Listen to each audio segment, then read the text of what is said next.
സിനിമയിൽ കിടന്നു കൊടുത്തിട്ടാണ് അവസരം ലഭിക്കുന്നത്. നിനക്ക് ആവറെന്ന് പറയാൻ പാടില്ലേ? ഞാൻ കിടന്നു കൊടുത്തിട്ടല്ല, ഞാൻ ഒരു സോറി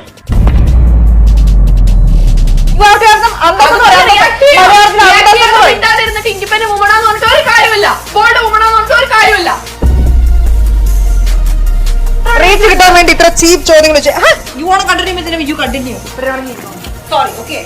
സിനിമയിൽ കിടന്നു കൊടുത്തിട്ടാണ് അവസരം ലഭിക്കുന്നത്. ഈ ചോദ്യവും ഇതിനെ തുടർന്നുണ്ടായ പ്രശ്നങ്ങളുമാണല്ലേ കഴിഞ്ഞ കുറച്ച് ദിവസങ്ങളായി വിവാദമായി മാറിക്കൊണ്ടിരിക്കുന്നത്. എന്താണെന്ന് സംഭവം ഞാൻ പ്രത്യേകിച്ച് പറഞ്ഞതിന്റെ ആവശ്യമില്ല എന്നറിയാം. എന്നാലും അറിയാത്തവർക്ക് വേണ്ടി ബ്രീഫായിട്ട് ഒരു എക്സ്പ്ലനേഷൻ തരാം. അതായത് DNA എന്ന് പറഞ്ഞ സിനിമയുടെ പ്രൊമോഷന്റെ ഭാഗമായി നടന്നൊരു ഇന്റർവ്യൂവിൽ വെച്ച് നടന്നതാണ് ഈ സംഭവം. ഇന്റർവ്യൂ ഹോസ്റ്റ് ചെയ്തത് ഷാലു എന്ന് പറയുന്ന ഒരു ആങ്കറാണ്. DNA എന്ന സിനിമയിൽ അഭിനയിച്ച അസ്കറും ഹന്ന റജി കോശിയുമാണ് അതിഥികളായിട്ട് അവിടെ എത്തിയത്. രണ്ടുപേരും അങ്ങനെ ഒരുപാട് സിനിമയിൽ അഭിനയിച്ച ആൾക്കാരൊന്നല്ല. അസ്കർ എന്ന് പറയുന്നത് നമ്മുടെ മമ്മൂട്ടിയുടെ പെങ്ങളെ മോനാണ്. 2005 തസ്കര വീരൻ എന്ന സിനിമയിൽ അഭിനയം തുടങ്ങിയ അസ്കർ 20 വർഷത്തിനിടെ വിരലിലുണ്ടാവുന്ന സിനിമകളിൽ അഭിനയിച്ചിട്ടുള്ളൂ. വിജുമേനോന്റെ രക്ഷാധികാരി ബൈജു കണ്ടവരാരും ഹന്നയെ മറക്കാൻ സാധ്യതയില്ല. ഈ അടുത്ത് കൂമനിലും കൊറോണ പേർപ്പസിലും ഒക്കെ ഹന്ന വേഷം ഇട്ടിട്ടുണ്ട്. എന്തായാലും ഇവര് രണ്ടുപേരും ഒരുമിച്ച് കൊടുത്ത ഇന്റർവ്യൂവിലാണ് ഷാൽ ഇങ്ങനെ ഒരു ചോദ്യം ചോദിക്കുന്നത്. സംഭവം വിവാദമായതോടെ ഇന്റർവ്യൂയുടെ വീഡിയോ ക്ലിപ്പ് റിമൂവ് ചെയ്തു എന്നാണ് അറിയാൻ സാധിക്കുന്നത്. എന്നാലും ആ സംഭവത്തിന് ഷോർട്ട് ക്ലിപ്സ് അവിടുന്ന് ഇവിടുന്ന കാര്യം നമുക്ക് ഇൻസ്റ്റാഗ്രാമിൽ നിന്ന് കിട്ടിയിട്ടുണ്ട്. ആദ്യം നമുക്ക് അതൊന്ന് കണ്ടു നോക്കാം, എന്നിട്ട് ബാക്കി കാര്യം സംസാരിക്കാം. സിനിമയിൽ കിടന്നു കൊടുത്തിട്ടാണ് അവസരം ലഭിക്കുന്നത്. സിനിമയിൽ കിടന്നു കൊടുത്തിട്ട് അവസരം കിട്ടണോ? ഞാൻ ചോദിക്കുന്നത് ഹനേനോടാണ്. എന്താണ് സിനിമയിൽ കിടന്നു കൊടുത്തിട്ട് അവസരം കിട്ടുകയാണെങ്കിൽ അങ്ങനെയാണെങ്കിൽ എല്ലാവർക്കും കിടന്നു കൊടുത്താൽ മതി. എന്താണ് ഉദ്ദേശിച്ചത് മനസ്സിലായി? അല്ല, എനിക്ക് പറയാൻ തോന്നുന്നില്ല. ഞാനൊരു ഹ്യൂമൻ ബീങ് അല്ലേ, നമ്മളൊരു മനുഷ്യല്ലേ, നമുക്ക് കേൾക്കുമ്പോൾ അതിന്റെ ഒരു ബുദ്ധിമുട്ട് തോന്നുന്നു. അങ്ങനെയാണെങ്കിൽ ഞാനൊക്കെ പോയി എല്ലാവർക്കും കടന്നു കൊടുത്താൽ, ഇപ്പൊ ഒരുപാട് പെൺകുട്ടികൾ ഡയറക്ട് ചെയ്യുന്നുണ്ടല്ലോ, അങ്ങനെ എല്ലാവർക്കും പോയി കടന്നു കൊടുത്ത അവസരം കിട്ടി എന്റെ കുടുംബമൊക്കെ രക്ഷപ്പെട്ട് ഞങ്ങൾക്ക് വേറെ ലെവലിൽ വരുമായിരുന്നു. അങ്ങനെയൊന്നും ഇല്ല. കഴിവുള്ളവൻ അവന് ഇൻഡിപെൻഡന്റ് ആയിട്ടുള്ള ആൾക്കാർ വരും. നിങ്ങൾ ഇപ്പോഴും ചോദിക്കുന്നത് ഹനേനോടാണ്. അപ്പോഴും ഹന മിണ്ടുന്നില്ല. അപ്പൊ ഞാൻ ചോദിക്കുന്നത് ഹന അങ്ങനെ കിടന്നു കൊടുത്തിട്ടാണോ സിനിമയിൽ ചാൻസ് കിട്ടിയത്? അത്യാവശ്യം സിനിമകളൊക്കെ ചെയ്തൊരു പെൺകുട്ടിയുടെ മുഖത്ത് നോക്കി ഇമാതിരി ചോദ്യങ്ങളൊക്കെ ചോദിക്കണം എന്നുണ്ടെങ്കിൽ എന്താ ഇപ്പൊ കഥ? ആ ധൈര്യം ഞാൻ സമ്മതിച്ചു കേട്ടോ. ഇത്രയും വൃത്തികെട്ട ചോദ്യം ഡയറക്റ്റായി ചോദിക്കാൻ മാത്രം വെളിവില്ലാത്ത ആങ്കർമാരെയാണ് ഇന്റർവ്യൂവിന് പിടിച്ചിരുത്തുന്നത്. ചോദ്യം ചോദിക്കുന്നതിനൊക്കെ ഒരു മര്യാദയൊക്കെ വേണ്ടേ? സിനിമയിൽ കിടന്നു കൊടുത്തിട്ടാണ് അവസരം കിട്ടുന്നത് എന്ന് ചോദ്യം ചോദിച്ചപ്പോ തന്നെ ഹന്ന അങ്ങോട്ട് സ്റ്റെക്കായി പോയില്ലേ? ഇങ്ങനൊരു ചോദ്യം പെട്ടെന്ന് കേൾക്കുന്ന സമയത്ത് ആരായാലും ഒന്ന് സ്റ്റെക്കായി പോകുന്നുള്ളതാണ്. എന്തായാലും ഹന്നക്ക് പകരം അസ്കർ കയറി സംസാരിച്ചത് ആങ്കർക്ക് തീരെ ഇഷ്ടപ്പെട്ടില്ല എന്നുള്ളതാണ്. അപ്പൊ പിന്നെ പുള്ളിക്കാർ ചോദ്യം ഒന്നും കൂടെ ഒന്ന് മോഡിഫൈ ചെയ്ത് ചോദിക്കാണ്. ഞാൻ ഹന്നയോടാണ് ചോദിക്കുന്നത്, ഹന്ന കിടന്നു കൊടുത്തിട്ടാണ് അവസരം ലഭിക്കുന്നതെന്ന്. എന്താ ഇപ്പൊ ഞാൻ ഇതിനൊക്കെ പറയാൻ? എന്താ ഒരു അന്നയിൽ നിന്ന് പ്രതീക്ഷിക്കുന്ന മറുപടി? അതൊന്ന് പറഞ്ഞു നാട്ടെ. ഇതിലിപ്പോ എന്ത് മറുപടിയാണ് അന്നെ പറയേണ്ടത്? ലക്ഷക്കണക്കിന് ആളുകൾ കാണുന്ന ഒരു പരിപാടി ഇങ്ങനെയാണ് ഗസ്റ്റിനോട് ചോദ്യം ചോദിക്കേണ്ടത്? അതും ഒരു പെണ്ണിന്റെ മുഖത്തൊക്കെ നോക്കിയിട്ട് ഇഷ്ടം നീ കിടന്നു കൊടുത്തിട്ടാണോ നോക്കെ? ഇവിടെ അന്നക്ക് പകരം മറ്റേതെങ്കിലും ലീഡിംഗ് ആക്ട്രസ് ആണ് അവിടെ ഇരിക്കുന്നതെങ്കിൽ ഇവർക്ക് ഇമാതിരി ചോദ്യം ചോദിക്കാനുള്ള ധൈര്യം ഉണ്ടാവും? ഒരിക്കലുമില്ല. ഇങ്ങനെയല്ല ചോദ്യം ചോദിക്കേണ്ടിയിരുന്നത്. കാസ്റ്റിംഗ് കൗച്ചിനെ കുറിച്ച് എന്താണ് അഭിപ്രായം? നിങ്ങളുടെ സിനിമ ഇൻഡസ്ട്രിയിൽ കാസ്റ്റിംഗ് കൗച്ചിങ് വ്യാപകമായി നടക്കുന്നുണ്ടോ? ഹന്നക്ക് അതുമായി ബന്ധപ്പെട്ട് മോശം അനുഭവങ്ങൾ ഉണ്ടായിട്ടുണ്ടോ? ഇങ്ങനെ മര്യാദക്ക് മനുഷ്യന്മാരോട് ചോദിക്കണ മാതിരി ചോദിച്ചിട്ടുണ്ടായിരുന്നെങ്കിൽ ഒരു പ്രശ്നവും ഉണ്ടാവുമായിരുന്നില്ല. എന്തായാലും ഈ ചോദ്യത്തിന് ശേഷം ഹന്നയും അസ്കറും ഇന്റർവ്യൂവിൽ നിന്ന് ഇറങ്ങിപ്പോയി. നമ്മൾ എന്തായാലും ആ ഭാഗം ഒന്ന് കണ്ടിട്ട് വരാം. നിനക്ക് ആവറെന്ന് പറയാൻ പാടില്ലേ? ഞാൻ കിടന്നു കൊടുത്തിട്ടല്ല, ഞാൻ ഒരു സോറി അപ്പൊ എന്ത് വൃത്തിയുടെ ചോദ്യമാണ് ചോദിക്കുന്നത്? ഒരു പെൺകുട്ടിയാണ് ചോദിക്കുന്നത്. അവര് ഒരു ആങ്കറാണ്. ഞാൻ എനിക്കിരിക്കുമ്പോ തന്നെ എനിക്ക് ഉളുപ്പ് തോന്നുന്നുണ്ട്.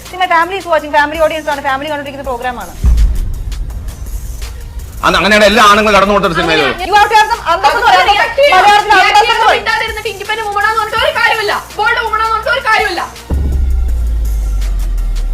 കിട്ടാൻ വേണ്ടി ഇത്ര ചീപ്പ് ചോദ്യങ്ങൾ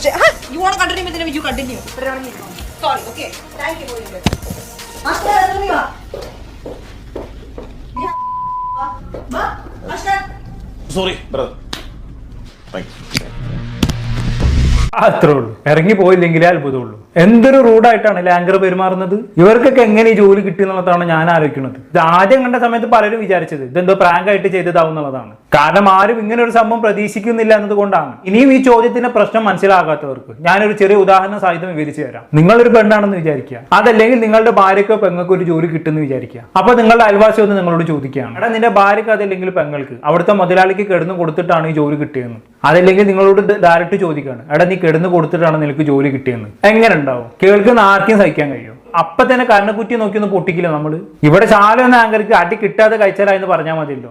എന്തായാലും ഈ വിവാദങ്ങൾക്കെല്ലാം മറുപടി ആയിക്കൊണ്ട് തന്നെ ശാലു ഒരു വീഡിയോ ചെയ്തിട്ടുണ്ടായിരുന്നു. നമുക്ക് എന്തായാലും അതിൽ ചില ഭാഗങ്ങളൊന്ന് കണ്ടോക്കാം. ഇപ്പം കേരളക്കാരെ മൊത്തം തെറി വിളിച്ചുകൊണ്ടിരിക്കുന്ന ഒരു ആങ്കർ ഉണ്ട്. ആ ആങ്കർ ഞാൻ തന്നെയാണ്. ഒരു പെണ്ണിനോട് ചോദിക്കാൻ പറ്റിയ ചോദ്യമാണോ ശാലു ചോദിച്ചതെന്ന് പലരും പേഴ്സണലായിട്ട് എനിക്ക് ഇൻബോക്സ് ചെയ്തിട്ടുണ്ട്.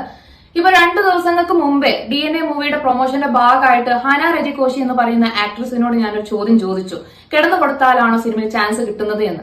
ആ ക്വസ്റ്റിന് ഹന കുറച്ചു നേരം മിണ്ടാതിരുന്നു. ഞാൻ റിയാക്ട് ചെയ്തു. നല്ല രീതിക്ക് അതൊരു ക്ലാഷിലോട്ട് പോയി. അവസാനം മൈക്ക് കൂരി എറിഞ്ഞ് ഹനയും അഷ്കറും ഉണ്ടായിരുന്നു ഇന്റർവ്യൂവിൽ. രണ്ടുപേരും കൂടി ഇറങ്ങിപ്പോയി കാഴ്ച നിങ്ങൾ എല്ലാവരും കണ്ടതാണ്.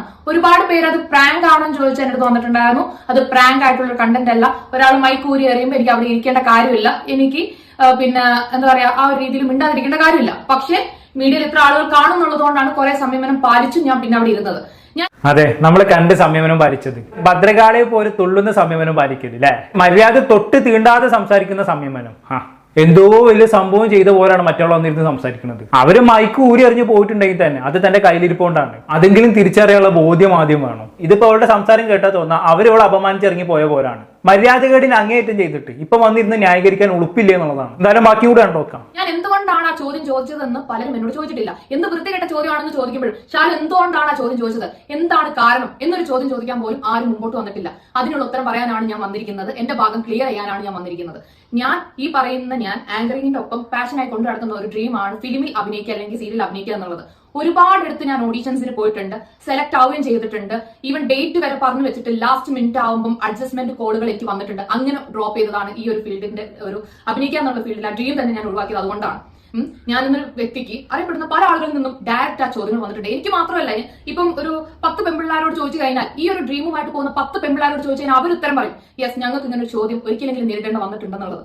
അതുകൊണ്ടാണ് ഈ ഫിലിമിൽ നിൽക്കുന്ന വ്യക്തി ആയതുകൊണ്ട് കൂടി തന്നെ ഞാൻ കുറച്ചു നേരം ഹനയോട് പേഴ്സണലി സംസാരിച്ചപ്പോൾ I thought she's A bold lady, bold ആണെന്ന് മനസ്സിലാക്കിയത് കൊണ്ട് തന്നെയാണ് ഹനയോട് ഞാനൊരു ചോദ്യം ചോദിക്കാനുള്ളത് കാണിച്ചതും. ഇപ്പൊ ബോൾഡ് അല്ലായിരുന്നെങ്കിൽ ഞാൻ ചോദ്യം ചോദിക്കത്തില്ലായിരുന്നു. പുള്ളിക്കാരിക്ക് ഒരുപാട് കാഴ്ചപ്പാട് ലൈഫിനെ പറ്റിയുണ്ട്. അപ്പൊ അതെല്ലാം കണ്ടപ്പോൾ പുള്ളിക്കാരി തന്നെയാണ് ക്വസ്റ്റ്യൻ ചോദിക്കാൻ ആപ്റ്റ് ആയിട്ടുള്ള ഒരാളെന്ന് എനിക്ക് തോന്നി. അതുകൊണ്ട് ഞാൻ ആ ക്വസ്റ്റ്യൻ ചോദിച്ചു. ബട്ട് കുറച്ചു നേരം പുള്ളിക്കാരി സൈലന്റ് ആയിപ്പോയി. പുള്ളിക്കാരി എന്റെ അടുത്ത് നിന്ന് ആ ക്വസ്റ്റ്യൻ എക്സ്പെക്ട് ചെയ്തില്ല. അങ്ങനെ മിണ്ടാതിരുന്നപ്പോൾ എനിക്ക് സ്വാഭാവികമായിട്ട് എന്റെ പഴയ കാര്യങ്ങൾ ട്രിഗർ ആയി. എന്തുകൊണ്ട് പുള്ളിക്കാരി പറയുന്നില്ല, പുള്ളിക്കാരി ബോൾഡാണ്, എന്തുകൊണ്ട് റിയാക്ട് ചെയ്യുന്നില്ല. അപ്പൊ ഞാൻ ചോദിച്ചു ഹന കിടന്നുകൊണ്ടാണ് അപ്പൊ ചാൻസ് കിട്ടിയതെന്ന്. കാരണം എനിക്ക് പുള്ളിക്കാരിയുടെ അടുത്ത് നിന്ന് വ്യക്തമായ ഉത്തരം വേണമായിരുന്നു. പുള്ളിക്കാരിക്ക് എന്താണ് ഇതിൽ നടക്കുന്നത് എന്നൊരു പിക്ചറിൽ നമുക്ക് പറയാമായിരുന്നു. അത് പുള്ളിക്കാരി പറയാതെ അവിടെ അഷ്കറാണ് കൂടുതലായിട്ടും റിയാക്ട് ചെയ്തത്. പുള്ളിക്കാരി ഹന വലിയായിട്ട് റിയാക്ട് ഒന്നും ചെയ്തില്ല. അപ്പം അഷ്കർ എന്തുകൊണ്ട് റിയാക്ട് ചെയ്തു? അപ്പൊ മെയിൽ ഡോമിനേഷനെ സപ്പോർട്ട് ചെയ്യുന്ന ഒരാളും കൂടിയാണോ ഹന എന്ന് എനിക്ക് തോന്നിപ്പോ. ഇൻഡിപെൻഡന്റ് വുമൺ ആണ് എന്ന് ഹന പറയുന്നുണ്ട്. അപ്പം അഷ്കർ വീണ്ടും എന്തുകൊണ്ടാണ് റിയാക്ട് ചെയ്യാത്ത എന്നൊരു തോട്ടിലാണ് ഞാൻ ആ ചോദ്യങ്ങൾ ചോദിച്ചത്. അവിടെ ക്ലാഷ് ഉണ്ടാവുകയും ചെയ്തത്. നിങ്ങൾ മനസ്സിലാക്കേണ്ട ഒരു കാര്യം, ഒരാൾ ഒരു ചോദ്യം ചോദിക്കുമ്പോൾ ഇതാക്കുമ്പോഴേക്കും പബ്ലിസിറ്റിക്ക് വേണ്ടി മാത്രമല്ല ആളുടെ എക്സ്പീരിയൻസിൽ നിന്നും കൂടിയാണ് ക്വസ്റ്റ്യൻസ് പലതും ചോദിക്കുന്നത്. എന്റെ എക്സ്പീരിയൻസിൽ നിന്നുള്ള ക്വസ്റ്റ്യൻസ് ആണ് ഞാൻ ചോദിച്ചത്. ഇന്നേ വരെ ഒരു മൂവിയിലോ ഒരു ഇതിലോ എനിക്ക് കിട്ടിയിട്ടില്ല. ഓഡീഷൻസ് സെലക്ട് ആയി പോകുമ്പോൾ നെക്സ്റ്റ് ക്വസ്റ്റ്യൻ ഇത് ചോദിക്കുമ്പോൾ ഞാൻ അതിൽ നിന്നെല്ലാം പിന്മാറി നിൽക്കുകയാണ്. ഓക്കെ, അതാണ് പറഞ്ഞ മനസ്സിലായല്ലോ. അതായത് ഈ ആങ്കർക്ക് സിനിമയിൽ അഭിനയിക്കണമെന്ന് നല്ലപോലെ ആഗ്രഹം ഉണ്ടായിരുന്നു. പക്ഷെ ഓഡീഷനൊക്കെ കഴിഞ്ഞ് സെലക്ട് ആകുന്നതിന് മുമ്പേ തന്നെ പ്രൊഡ്യൂസറോ അതല്ലെങ്കിൽ മറ്റാരെങ്കിലും ഒക്കെ വിളിച്ചിട്ട് ഇവരോട് അഡ്ജസ്റ്റ് ചെയ്യാൻ പറ്റുമോ, അതായത് കിടന്നു തരാൻ പറ്റുമോ, അങ്ങനെയാണെങ്കിൽ എന്തായാലും ചാൻസ് ഉറപ്പാണ് എന്നുള്ള രീതിയിൽ ചോദ്യങ്ങൾ ചോദിക്കുമായിരുന്നു അത്ര. അപ്പൊ ഇവരുടെ അതേ അനുഭവം ഹന്നയ്ക്ക് ഉണ്ടായിട്ടുണ്ടോ എന്ന് അറിയാൻ വേണ്ടിയിട്ടാണ് ഇവർ ചോദിച്ചത്. ബോൾഡും ഇൻസ്പയർഡും ആയിട്ടുള്ള ഹന്ന ഇതിന് മറുപടി തരുമെന്ന് ഇവർ പ്രതീക്ഷിച്ചത്ര. എന്നാൽ ഞാനൊരു ചോദ്യം ചോദിച്ചോട്ടെ, സിനിമാ ഫീൽഡിൽ നിന്നും തനിക്കുണ്ടായ മോശം അനുഭവങ്ങൾ തുറന്നു പറയാനുള്ള ധൈര്യം ശാലു കാട്ടിയല്ലോ. എന്നാൽ ഒരു കാര്യം കൂടി തുറന്നു പറയാമോ? താങ്കളോട് കിടന്ന് തരാണെങ്കിൽ ചാൻസ് തരാം എന്ന് പറഞ്ഞാൽ പ്രമുഖരുടെ പേരുകളൊന്ന് വെളിപ്പെടുത്താമോ? അല്ല, അത്രയും വലിയ ഇൻസ്പയർഡും ബോൾഡും ഒക്കെ ആണല്ലോ ശാലു. അതിനുള്ള ധൈര്യം ഉണ്ടോ? അല്ല, ഹന്നുത്തരം പറയാത്തതിന് എന്തൊക്കെയോ വെച്ച് കാച്ചുന്നുണ്ടല്ലോ. തനിക്കുണ്ടായ അനുഭവങ്ങൾ മുഴുവനായിട്ടും ഡീറ്റെയിൽസ് ആയിട്ട് അങ്ങ് പുറത്തു വിട്. ഇത്രയൊക്കെ രോഷം കണ്ടെത്താൻ അതെങ്കിലും ചെയ്യണം എന്നുള്ളതാണ് എന്റെ അഭിപ്രായം. ശരിയാണ്, സിനിമയിൽ കാസ്റ്റിംഗ് കൗച്ച് ഉണ്ട് എന്നുള്ള ആരോപണങ്ങൾ ഇടയ്ക്കിടെ കേൾക്കാറുണ്ട്. അതിൽ സത്യവുമുണ്ട്. എല്ലാവരും അങ്ങനെ അല്ലെങ്കിലും പെണ്ണുങ്ങളെ ചൂഷണം ചെയ്യുന്ന ഈ പരിപാടി ഇടയ്ക്കിടെ അവിടെ നടക്കാറുണ്ട്. പക്ഷെ അതിനെ കുറിച്ച് ഒരു ചോദ്യം ചോദിക്കുമ്പോൾ ഒന്നെങ്കിലും മര്യാദക്ക് ചോദിക്കണം, അതല്ലെങ്കിൽ ചോദിക്കാൻ നിൽക്കരുത്. മര്യാദക്കാണെങ്കിൽ വളരെ റെലവന്റ് ആയതും ഉത്തരം പറയേണ്ടതുമായിട്ടുള്ള ഒരു ചോദ്യമായിരുന്നു അത്. എല്ലാത്തിനും അതിൻ്റെതായ ഒരു രീതി ഉണ്ടല്ലോ. അപ്പൊ ഇത്രയൊക്കെ തന്നെ ഈ വിഷയവുമായി ബന്ധപ്പെട്ട് എനിക്ക് പറയാനുള്ളൂ. എന്താണെന്നൊക്കെ കണ്ടിട്ട് നിങ്ങൾക്ക് തോന്നുന്നത് താഴെ കമന്റ് ബോക്സിൽ രേഖപ്പെടുത്തുമല്ലോ. അപ്പോൾ അടുത്തൊരു ടോപ്പിക്കുമായി വീണ്ടും കാണാം.